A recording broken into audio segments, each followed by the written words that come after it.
प्रिय विद्यार्थियों, आज के वीडियो लेक्चर में आप सभी का स्वागत है। आज हम द्विघातीय समीकरण के मूल क्या होते हैं और उन्हें हम कैसे निकालते हैं ये सीखेंगे। देखें, मूल का शाब्दिक अर्थ वैसे जड़ होता है, जिसका हमें यहाँ पर कोई लेना देना नहीं है। कोई द्विघातीय समीकरण हम ले लेते हैं, जैसे x की घात 2 माइनस 4 बराबर 0। अब हम यहाँ पर x के कुछ मान रख के देखते हैं जिनके लिए ये समीकरण किस तरीके से व्यवहार करती है। जैसे हमने x बराबर 0 लिया, यहाँ रखा 0 माइनस 4 बराबर 0, यानी कि माइनस 4 बराबर 0, जो कि बराबर नहीं हो सकता। यानी कि x बराबर 0 रखने पर समीकरण का बायां पक्ष और दायां पक्ष बराबर नहीं हुआ। इसका मतलब है इस मान ने समीकरण को संतुष्ट नहीं किया। तब हम कहेंगे कि x बराबर 0 इस समीकरण का मूल नहीं है। अब x बराबर 1 रखकर देख लेते हैं। तो 1 का वर्ग माइनस 4 बराबर 0, 1 का वर्ग 1 माइनस 4 बराबर 0। यहाँ कितना आएगा? माइनस 3 बराबर 0। यानी माइनस 3 और 0 क्या होंगे? क्या बराबर हो सकते हैं? नहीं हो सकते हैं। तो यहाँ पर भी बायां पक्ष और दायां पक्ष बराबर नहीं है, यानी x बराबर 1 जो है वो भी हमारा इस समीकरण का मूल नहीं है। फिर हम रख के देखेंगे x बराबर 2, तो 2 का वर्ग माइनस 4 बराबर 0। 2 का वर्ग कितना होता है? 4 माइनस 4 बराबर 0। 4 में से 4 को घटाएंगे तो 0 बराबर 0। यहाँ देखिए बायां पक्ष और दायां पक्ष दोनों क्या हो गए? बराबर हो गए। यानी कि हम कहेंगे कि x बराबर 2 इस समीकरण का एक मूल है। तो हमारी क्या बात निकल के आती है कि समीकरण में जो भी चर राशि है, ठीक है, या अज्ञात राशि है, जो भी चर राशि है उसके वह मान जो समीकरण को संतुष्ट करें। अज्ञात राशि के या चर राशि के या x में समीकरण है तो x के वह मान जो इस समीकरण को संतुष्ट करें मूल कहलाते हैं। ठीक है, तो इसे आप लिखना चाहें लिख सकते हैं। समीकरण में अज्ञात राशि के वह मान,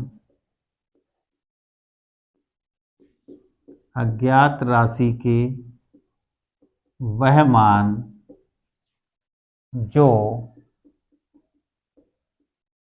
समीकरण को संतुष्ट करें, संतुष्ट करने से मतलब है बायां पक्ष और दायां पक्ष बराबर हो जाए, मूल कहलाते हैं। अंग्रेजी में कहते हैं रूट। ठीक, समझ में आ गई बातें। अब ये तरीका निकालने का बहुत ही जटिल प्रक्रिया है कि हम इसे कहाँ तक करेंगे। अब यहाँ पर अगर होता एक्स स्क्वायर माइनस 25 तो हम आगे 5 तक रखते जाते, तब कहीं मान हमें मिलता। या यहाँ x बराबर 2 रखने पर एक मान आया, x बराबर माइनस 2 जब हम रखेंगे तब भी हमारा बायां पक्ष और दायां पक्ष शून्य आएगा। तो x बराबर माइनस 2 भी इसका एक मूल होगा। तो ये एक जटिल प्रक्रिया है, इससे हम सरल की ओर चलते हैं। सरल तरीका ये है कि द्विघातीय समीकरण को हम क्या कर लें, दो ऐसी समीकरणों में तोड़ लें जो कि हमारी एक घातीय हों। अर्थात हम द्विघातीय समीकरण का क्या कर लें? गुणनखंड कर लें। तो पहला मेथड है द्विघातीय समीकरण को हल करने का गुणनखंड विधि।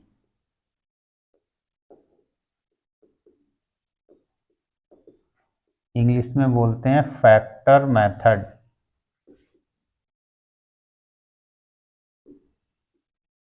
ठीक है, इसमें क्या होता है उसके हम गुणनखंड कर लेते हैं। जैसे अभी हमारे पास जो प्रश्न था x की घात 2 माइनस 4 बराबर 0, तो इसको हम कैसे कर सकते हैं? x की घात 2, 4 को लिख सकते हैं 2 की घात 2 बराबर 0। अब ये हमने 8th क्लास में पढ़ रखा है, a की घात 2 माइनस b की घात 2 जो सर्वसमिका होती है वो a plus B a minus B के बराबर होती है। सभी ने पढ़ा होगा। A square minus B square बराबर ए प्लस बी और ए माइनस बी। तो यहां देखें, यहां भी यही हो रहा है, ए स्क्वायर माइनस बी स्क्वायर। वर्ग को स्क्वायर बोलते हैं, ध्यान रखेंगे, वर्ग को क्या बोलते हैं अंग्रेजी में, स्क्वायर बोलते हैं, या ए का वर्ग माइनस बी का वर्ग, ऐसे। तो कहीं ए स्क्वायर बी स्क्वायर निकल जाए मुझसे तो समझ जाएंगे आप लोग वर्ग की बात हो रही है। तो ये हमारा हो जाएगा, एक बार इसे जोड़ लेंगे और एक बार घटा लेंगे, ठीक है। तो ये आ गया, यानी कि ये जो हमारी द्विघातीय थी इसे हमने एक घात के दो गुणनखंडों में तोड़ लिया। अब ये जो मान है इसका 0 के बराबर है, तो 0 के बराबर होने की कंडीशन क्या हो सकती है, या तो ये मान 0 हो या फिर ये मान 0 हो, तभी दोनों का गुणनफल 0 हो सकता है, या फिर दोनों 0 हो। तो अब हम यहां से x के मान निकालेंगे, यदि x प्लस 2 बराबर 0 तो x बराबर माइनस 2, और यदि x माइनस 2 बराबर 0 तो x बराबर 2। यानी x के हमारे पास कितने मान आ गए, 2 मान आ गए, x बराबर 2 और माइनस 2। तो यही हमारे यहाँ पर क्या हो गए, इस समीकरण के मूल हो गए, ठीक है। यानी कि आप ये भी ध्यान रखेंगे कि कोई भी द्विघातीय समीकरण है तो उसके अधिकतम 2 मूल हो सकते हैं। यानी हमें केवल 2 ऐसे x के या अज्ञात राशि के मान मिलेंगे जो उस समीकरण को संतुष्ट करें, 2 से अधिक नहीं हो सकते हैं, ठीक है। तो इस तरीके से हमने यहाँ पर इसे हल कर लिया। अब इसके बाद इसके आप कुछ उदाहरण देख सकते हैं अपनी बुक में, अच्छे खासे उदाहरण दिए हुए हैं, उन्हें आप हल करें। मैं जो हूँ सीधे आपको अभ्यास पर ले चलता हूँ। अभ्यास 4B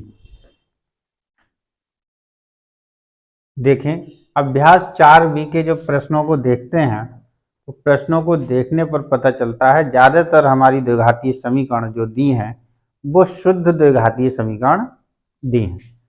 यानी ज्यादातर समीकरण हमारे इस टाइप की हैं, एक्स स्क्वायर प्लस ए, या यहाँ पर क्या होगा माइनस ए बराबर 0, ठीक है। तो यहाँ पर हम इसे कैसे हल करेंगे, तो एक तो तरीका ये था, सर्व समीकरण हम ये लगा लें, यदि हमारे पास एक्स स्क्वायर माइनस ए स्क्वायर टाइप अगर समीकरण बनती है तो एक्स प्लस ए एक्स माइनस ए गुणनखंड करके निकाल लें। और यदि नहीं बनती है तो यहाँ हम सीधे सीधे लिख सकते हैं एक्स स्क्वायर बराबर, अगर प्लस ए है तो इधर आके माइनस ए हो जाएगा, और माइनस ए है तो इधर आकर प्लस ए हो जाएगा, और x बराबर क्या करेंगे, इस माइनस और प्लस ए का क्या आ जाएगा, वर्गमूल आ जाएगा, ठीक है। और बाहर जो चिन्ह आएंगे दोनों आ जाएंगे प्लस माइनस, क्योंकि हम जानते हैं जब हम वर्गमूल लेते हैं तो दोनों चिन्ह आ जाते हैं, प्लस चिन्ह आ जाता है और माइनस का चिन्ह आ जाता है। तो इस तरीके से आंसर हमारा हो जाएगा x बराबर प्लस माइनस वर्गमूल, और जो जिस चिन्ह के साथ ये है वह चिन्ह आएगा। माइनस ए अगर चिन्ह है तो हमारे पास थोड़ी सी कॉम्प्लिकेशंस आ जाती हैं, वो हम अगले क्लासेस में पढ़ेंगे कि हम इस माइनस का क्या करते हैं वर्गमूल के अंदर।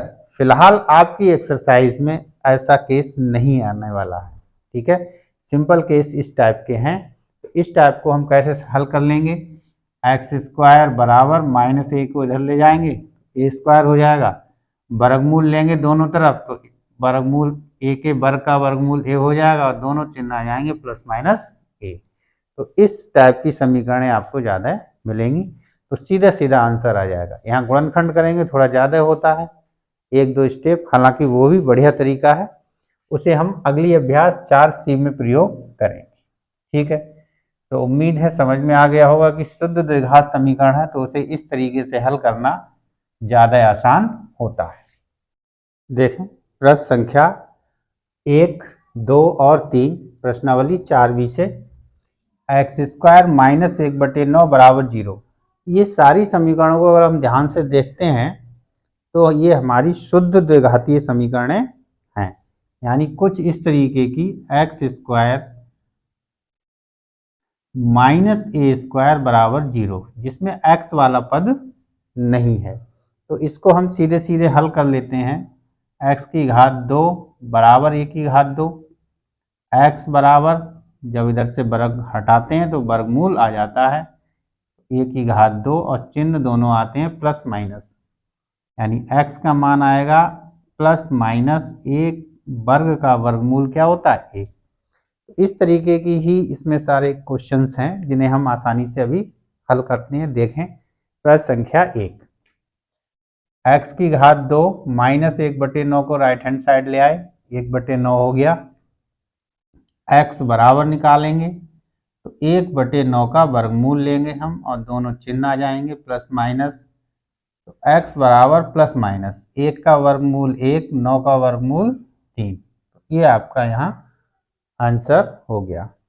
प्रश्न संख्या 2 देखें। प्रश्न संख्या 2 में थोड़ा सा हल करें। 2x की घात 2 बराबर 9, इधर 18 आए हैं तो इधर 18 जुड़ जाएंगे। 2x की घात 2 18 9 27। ठीक है, प्रश्न जरा एक बार चेक कर लेते हैं। प्रश्न में ये 2 ना होके यहाँ पर 3 है। 3x की घात 2 3x की घात 2 3x की घात 2। ठीक है, तो ये बन जाएगा हमारा। तो x की घात 2 बराबर 27/3, 3 से काट लो, 3 एकम 3, 3 एम 27, यानी x की घात 2 बराबर 9।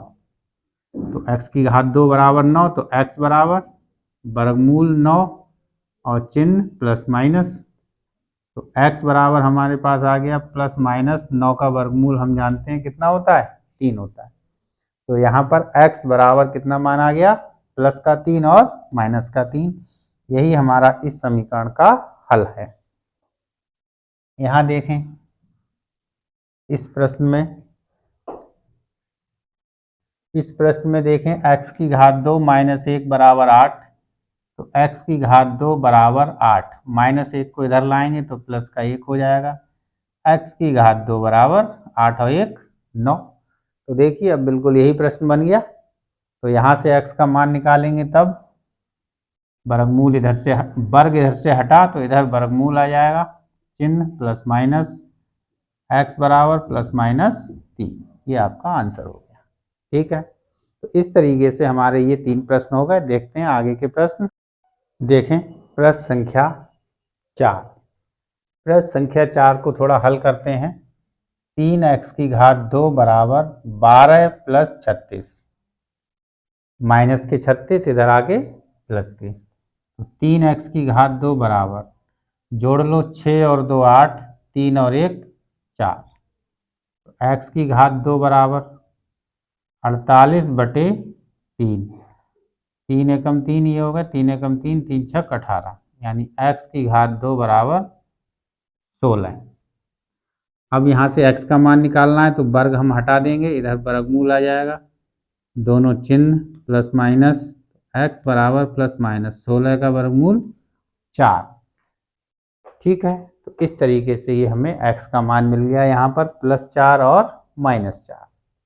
अगला प्रश्न देखते हैं, प्रश्न संख्या 5। यहाँ से देखिए 32 को इधर ले जाते हैं, 2x की घात 2 बराबर 32, x की घात 2 बराबर 32/2, 2 एकम 2, 2 एकम 2, 2 छंग 12, 16/1 आ गया। 16/1 को हम सिर्फ 16 लिखेंगे। अब देखिए ये बिल्कुल यही सवाल बन गया। ठीक है, अब यहाँ से आगे का हो जाएगा हमारा, x बराबर वर्गमूल ले लेंगे, वर्गमूल 16, x बराबर 16 का वर्गमूल 4, यानी x का मान 4 आ गया। ये प्रश्न आपका प्रश्न संख्या 2 में आ चुका है। कैसे आ चुका है देखें, 3 को इधर भेज दें तो x की घात 2 बराबर 27/3, 3 एकम 3, 3 तिया 9, x की घात 2 बराबर 9, x बराबर प्लस माइनस 9 का वर्गमूल, और 9 का वर्गमूल हमारे पास होता है प्लस माइनस 3। ठीक है, तो यहाँ से x का मान प्लस माइनस 3 आ गया। तो बहुत ही सरल से सवाल हैं, आप आसानी से इन्हें कर पा रहे होंगे। देखते हैं आगे के प्रश्न। देखते हैं प्रश्न संख्या 7 8 और 9। प्रश्न संख्या 7 में देखें, सरल सवाल है, कोई दिक्कत नहीं है। 2 को आप राइट हैंड साइड लेके आइए तो 2 गुणा में इधर भाग में आ जाएगा, x की घात 2 बराबर 8/2, 2 एकम 2, 2 चौक 8, यानी x की घात 2 बराबर कितना आ गया 4, x बराबर प्लस माइनस वर्गमूल 4 तो प्लस माइनस 2, x का मान +2 -2। सिंपल से क्वेश्चंस हैं। एक का वर्गमूल हम एक का वर्ग 1 होता है, 2 की घात 3, तो 2 की घात 3 का मतलब 2 गुणा 2 गुणा 2, 3 बार हम 2 लिखेंगे और गुणा करा देंगे तो 2 दूनी 4 दूनी 8, इसका मान हमेशा 8 होता है, इसे याद रखें। तो x की घात 2 कितना हो गया, -1 को इधर ले जाते हैं, 8 + 1, ये मुझे लग रहा है प्रश्न संख्या 3 की तरह ये प्रश्न बन गया अब हमारा। अब हम इसे हल कर लेंगे। x की घात 2 बराबर कितना हो गया 9, x बराबर वर्ग हटा इधर वर्गमूल आ गया प्लस माइनस x बराबर ±3। अगला प्रश्न देखें, 2x की घात 2, 5 का वर्ग 25 होता है, 5 का वर्ग 25, 2x की घात 2 बराबर 25 इधर है ही, -25 इधर जाएगा तो +25 हो जाएगा, तो 2x की घात 2 बराबर 25 + 25 यानी 50, x की घात 2 बराबर 50/2, 2 एकम 2, 2 दूनी 4, 2 पंजे 10, x की घात 2 बराबर कितना हो गया 25, तो x बराबर 25 का हम वर्गमूल ले लेंगे, वर्गमूल लेंगे दोनों चिन्ह आएंगे यानी +-5, तो x का मान हमारा निकल के आ गया यहाँ पर +-5। इस तरीके से ये आपके 9 प्रश्न हो गए। अब प्रश्न संख्या 10 देखें। इसमें कह रहे हैं x की घात 2/2 बराबर 8, इसे हल कीजिए। तो क्या है, यहाँ भाग में है 2, भाग वाली चीज दाएं पक्ष में जाती है तो गुणा में आती है, यानी x की घात 2 बराबर 8 गुणा 2, तो x की घात 2 बराबर 8 दूनी 16, ये प्रश्न हम कर चुके हैं पीछे। x बराबर प्लस माइनस आ जाएगा 16 का वर्गमूल, x बराबर +-4, तो यहाँ पर इस समीकरण का हल +4 और -4, ये 2 मूल होंगे, इसके 2 आंसर होंगे। तो द्विघातीय समीकरण अभी भी हमने जो भी देखी हैं वो शुद्ध द्विघातीय समीकरण देखी हैं, और उनमें आंसर हमारे प्लस माइनस करके एक ही संख्या आ रहे हैं, यानी इसमें देखें तो +4 और -4 यानी 2 आंसर आ रहे हैं, यहाँ देखें +5 और -5 यानी 2 आंसर आ रहे हैं। तो यहाँ से ये चीज़ें क्लियर होती हैं कि द्विघातीय समीकरण है तो उसमें हमें 2 आंसर मिलेंगे। अब अंतर कभी ये हो सकता है कि प्लस माइनस दोनों चिन्ह अलग अलग हों, ऐसा भी हो सकता है दोनों समान आ जाए हमारे, ठीक है, +4 और +4 दोनों मान ही समान आ जाए। तो कुल मिला के द्विघातीय समीकरणों में मूलों की जो संख्या होती है अधिकतम 2 हो सकती है। ठीक है, आज के वीडियो लेक्चर में हम यहीं तक रखते हैं। प्रश्न आप करिए, उदाहरण भी देखिए, प्रैक्टिस कीजिए। यदि चैनल सब्सक्राइब नहीं किया है तो चैनल को सब्सक्राइब कीजिए, अपने साथियों में शेयर कीजिए। खुश रहिए, पढ़ते रहिए, धन्यवाद।